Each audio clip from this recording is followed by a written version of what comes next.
What if the person trying to end your career accidentally gave you the weapon to destroy hers? The question lingered like smoke, impossible to ignore. Inside a sealed ethics hearing room on Capitol Hill, the temperature wasn't just chilled by the air conditioning. It was frozen by anticipation. There were no cameras, no public statements, just a long row of lawmakers and advisors lined behind mahogany desks, their faces betraying quiet tension. This wasn't the kind of hearing that made headlines, until it did. At the far end of the room, Representative Jasmine Crockett sat composed, her expression unreadable. She wore a slate gray suit that commanded respect without begging for it.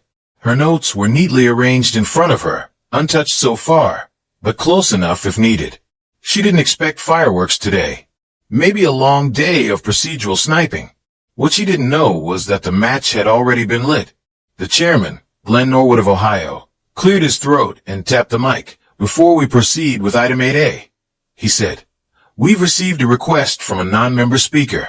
Approved by committee vote. Heads turned. That was rare. Almost unheard of. Ms. Ivanka Trump, the floor is yours. There it was. The match dropped. Heels clicked softly from the back of the room as Ivanka Trump walked with careful, calibrated grace toward the podium. Her cream blouse and dark skirt were precisely tailored. Her demeanor, polished to perfection. For someone outside of government, she looked right at home under fluorescent scrutiny. Jasmine didn't flinch. She kept her gaze steady, locked somewhere between her notes and the panel. But everyone in the room could feel it. Something was coming. Ivanka adjusted the mic with the same delicacy one might use to lift a champagne glass. Thank you for the opportunity to address this body, she began, her voice calm, practiced. I'm here today not to speak on behalf of a party, but on behalf of principles, specifically, ethical responsibility. So far neutral, vague, safe. But then she continued. My concern lies with Representative Jasmine Crockett. While passion is important in public service, so is discipline. And recently, Representative Crockett has exhibited behavior that, frankly, raises questions about her fitness to serve. There it was. The shot across the bow. The panel shifted. Some glanced toward Jasmine. Others carefully avoided it. No one interrupted. Ivanka continued, her tone cool but pointed. Inflammatory remarks. Misuse of social platforms to antagonize. An unwillingness to cooperate across the aisle. These patterns, over time, erode the integrity of this institution. She never once looked at Jasmine, and Jasmine never looked away from the panel. It was a masterclass in passive confrontation. Ivanka closed her remarks with a smooth but damning line. I urge the committee to ask whether behavior like this strengthens democracy or undermines it. Then she stepped back, heels clicking once more as she returned to her seat. Silence. Jasmine sat still, calm, not stone cold, not defensive, just unreadable. Then she did something unexpected, something quiet. She took a breath, opened her binder, and spoke in a tone so measured, so unnervingly serene, it cracked the stillness. Chairman Norwood, she said, I didn't plan to speak today, but I also didn't plan to be mischaracterized. Norwood gave her a small nod. The room leaned forward. Jasmine stood and approached the podium. She didn't adjust the mic. She didn't clear her throat. She simply stood in full silence for a beat. Then she began. This isn't about ethics. It's about image. It's about controlling the narrative. And when someone like me, who refuses to soften her voice just to make people comfortable, becomes inconvenient, the narrative shifts. There it was, fire without the flames.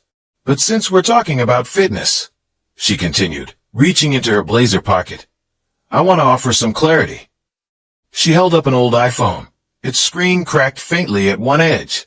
This device contains a voicemail I received 2 months ago, from a trusted mutual contact of mine and Ms. Trump's. In it, she speaks plainly, unfiltered. I'd like permission to play it for the committee. It's under 1 minute. The panel froze. That wasn't standard protocol, but it wasn't disallowed either. Norwood looked to the committee's counsel. After a brief whisper, he nodded. You may proceed. Jasmine tapped the screen and handed it to the tech assistant. A small pop echoed through the room speakers. Then Ivanka's voice.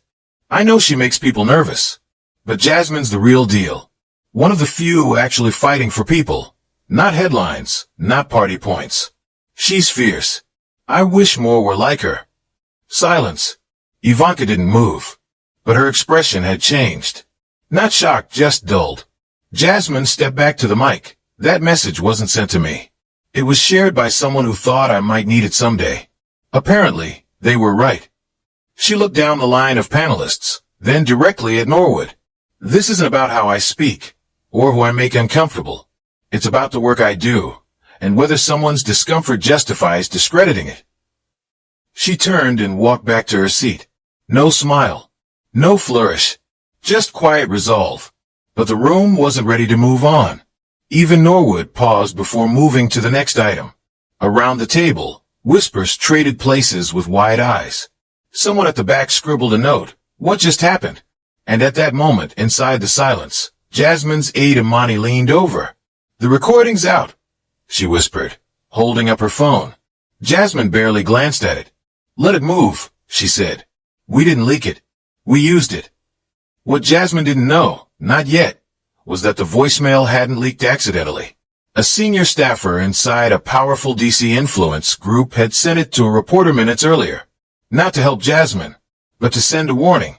Ivanka hadn't just miscalculated. She had been misled. This wasn't just a hit job. It was a setup. And Jasmine, she wasn't the target. She was the fuse. The hearing resumed, technically. On paper, Chairman Norwood had moved to item 8B. But the mood in the room was fractured. The illusion of normalcy cracked like thin glass under a storm. Nobody could stop thinking about the voicemail. Ivanka Trump remained seated at the back of the room, her posture upright, but slightly tighter than before. Her perfectly placed hands were no longer folded, just resting, palms down, like she was holding onto something invisible. She hadn't uttered a word since Jasmine played the message. She hadn't needed to. The panel shifted uncomfortably. Representative Caleb Dwyer leaned toward Gerald Wexley across the table, whispering something with raised brows. Gerald just blinked slowly, looking like someone who just watched the wrong person win a chess match. Jasmine Crockett, meanwhile, sat still as a portrait. She'd taken her seat without fanfare. No smirk, no triumphant air. Just folded herself back into the moment, as if she hadn't just flipped the power dynamic in the room with a 45-second clip. A few seats over, Representative Sheila Ransom leaned toward her. That was cold-blooded, she whispered, eyes still wide. Jasmine responded so softly, it was nearly a breath. Just facts. Representative Dwyer tried to steer the session back to the agenda. Chairman, I'd like to revisit item 4C from earlier, he began, shuffling his papers. But nobody was listening. The stenographer hesitated at her keyboard, unsure whether to keep typing. Even Norwood paused longer than usual before giving the ceremonial nod. It was clear. The session was technically in motion, but the room itself was somewhere else, mentally still hanging on Jasmine's calm voice. That clip, that contradiction. Near the back wall, a Republican strategist scribbled 3 words onto his legal pad. Not the moment. This was supposed to be a clean hit. The optics were aligned, a nonpartisan concern about decorum, delivered by a high-profile, well-recognized conservative with a media halo. The timing was strategic. The setting, intimate enough to avoid public backlash. But Jasmine hadn't cracked. And more than that, she'd thrown the entire narrative into doubt. Across the room, Jasmine's phone buzzed silently in her jacket. Her aide, Imani, gave her a subtle nod. The digital wildfire had begun. Journalists outside were already passing the voicemail clip between them, scrambling to verify it. On social media, the split screen had hit X, formerly Twitter, one side showing Ivanka at the podium, the other playing her voice praising Jasmine. This you. Trending. Fast. Unstoppable. But Jasmine didn't check her phone. She leaned toward Imani instead. Pull the timeline file, she whispered. Imani raised an eyebrow. You sure? Yeah. Jasmine nodded. They need the full story. She could have let the moment stand. Let the clip speak for itself. But something deeper was stirring beneath the surface. She could feel it. This hearing wasn't just a setup. It was the opening move. And she wasn't about to let the board reset without planting her own pieces.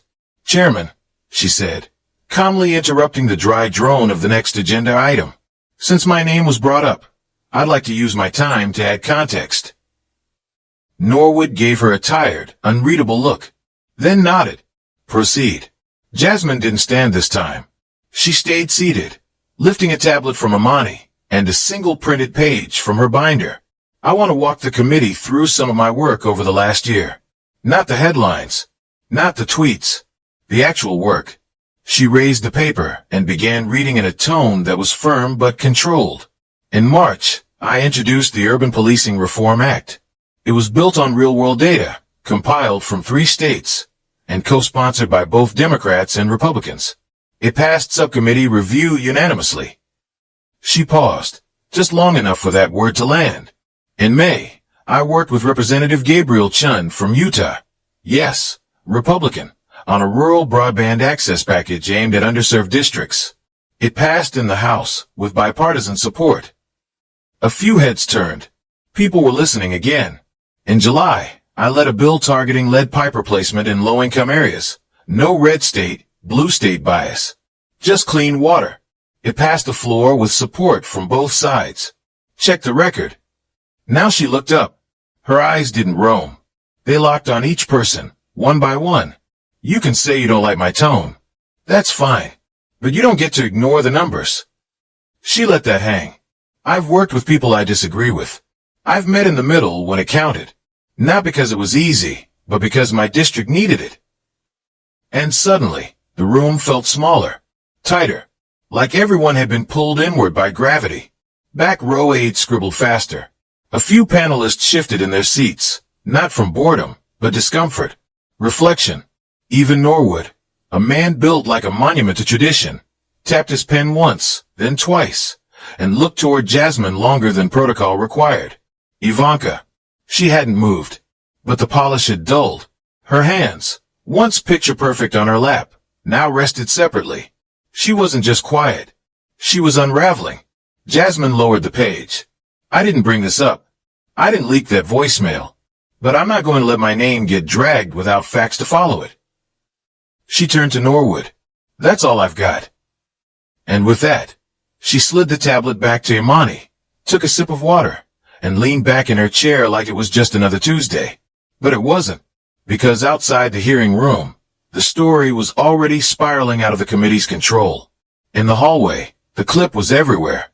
Reporters murmured about contradictions. Media outlets prepped graphics. The spin cycle was broken because the truth had made its way into the bloodstream. And now, people wanted more. But the biggest surprise was still to come. Because the voicemail, the one Jasmine played, it hadn't just landed in her lap by chance. 2 months earlier, a civil rights attorney named Victor Bellamy had slipped her that message after a community event in Tulsa. He'd said it might come in handy. Jasmine had saved it, not because she planned to use it, but because Victor always seemed to know when a storm was coming. What she didn't know then, but was about to find out, was that Victor had been approached weeks before, not by a friend, but by a former aide to a shadow PAC called Liberty Future Council, a group that had one objective: stop Jasmine's mental health and public education reform bills from gaining bipartisan traction. Because if she succeeded, she'd prove that real coalition building was still possible. And that was a threat to everyone profiting off division. Ivanka had been coached, fed talking points, set up, and she didn't even know it yet. By the time Jasmine and Imani stepped out of the hearing room, the air felt different, heavier, electric, the kind of tension that didn't come from a debate, but from a shift in power.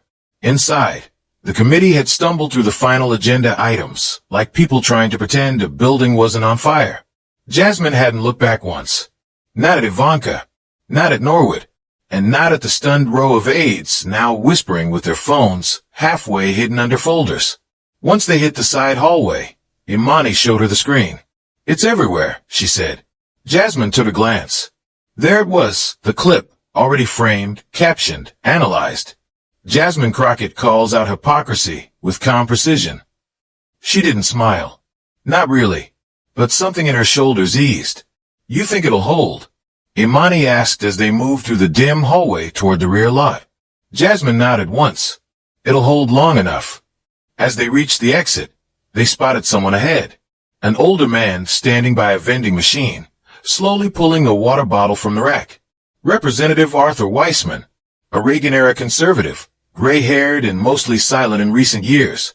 Weissman rarely engaged unless something truly shook him. He spotted Jasmine, paused, then walked forward with slow but steady steps.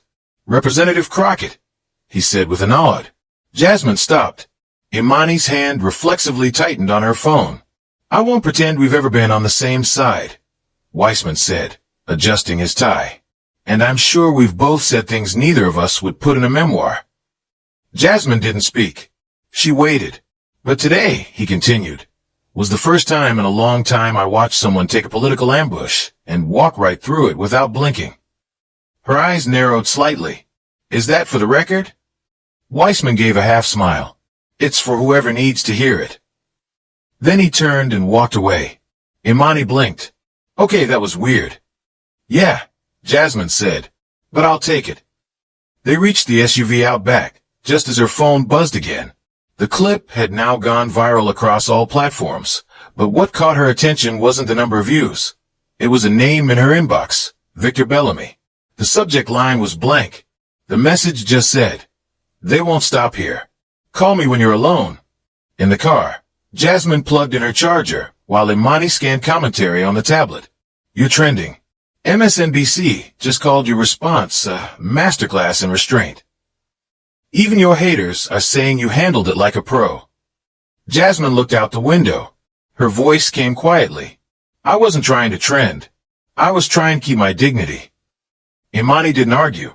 Well, you did both. But Jasmine wasn't basking in the moment. Her mind was already working the edges of something deeper. Victor's message. The strange timing.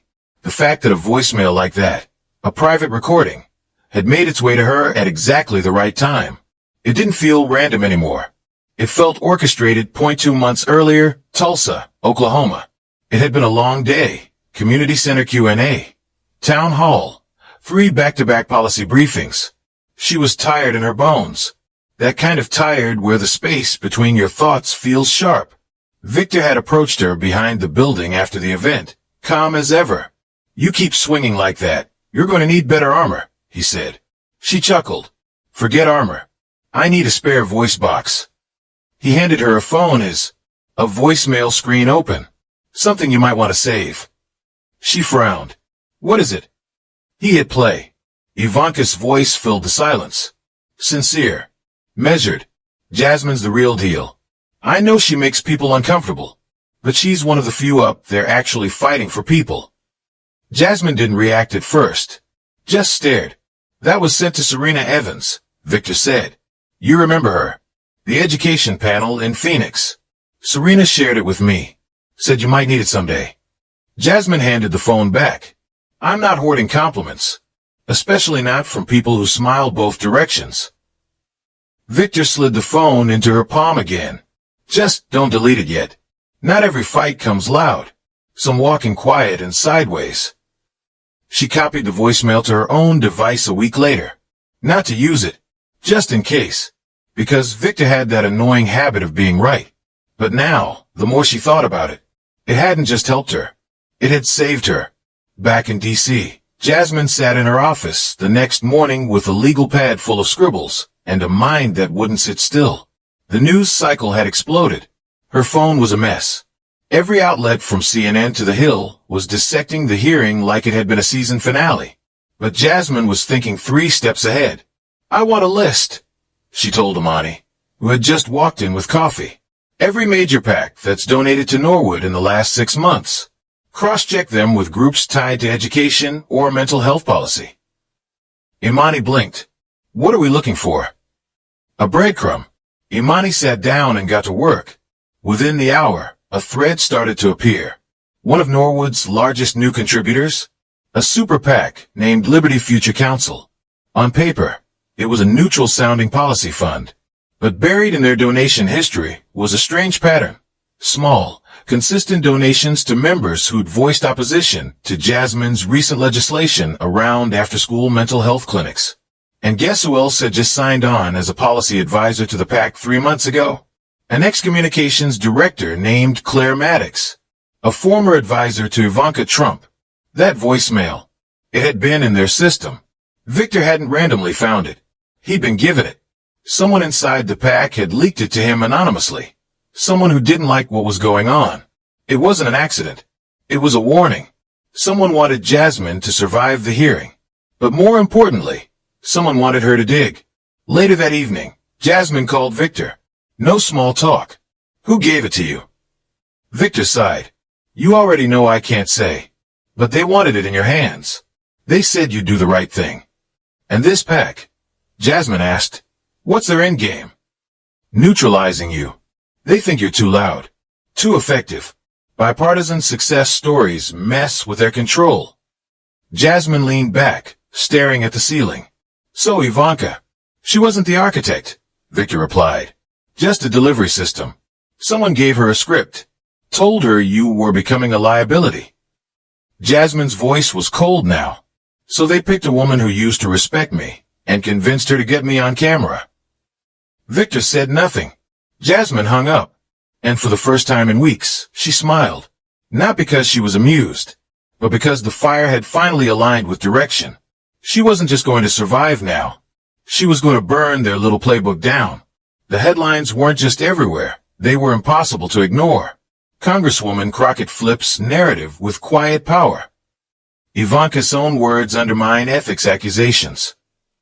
Who's really behind the Crockett setup?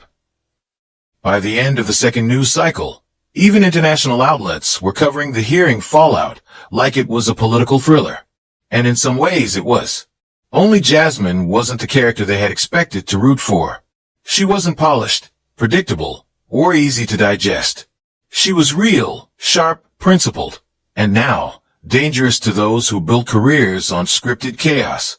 Jasmine didn't bother watching the panel breakdowns or reading every hot take. That wasn't her game. Instead, she dove back into the thing that had gotten her here in the first place, the work. Her desk looked like a policy bunker. Education funding proposals, public health pilot blueprints, clean water amendment notes, and a handwritten breakdown of housing resource gaps by zip code. The stuff that didn't trend. The stuff that actually mattered. But while she worked, she also listened. And what she heard, quietly and consistently, was fear. Not the usual noise of opposition. Not criticism of her tone or tactics. This was different. A subtle shift in tone from colleagues who once brushed her off. A sudden flood of meeting requests. Senators reaching out just to touch base. She knew what it meant.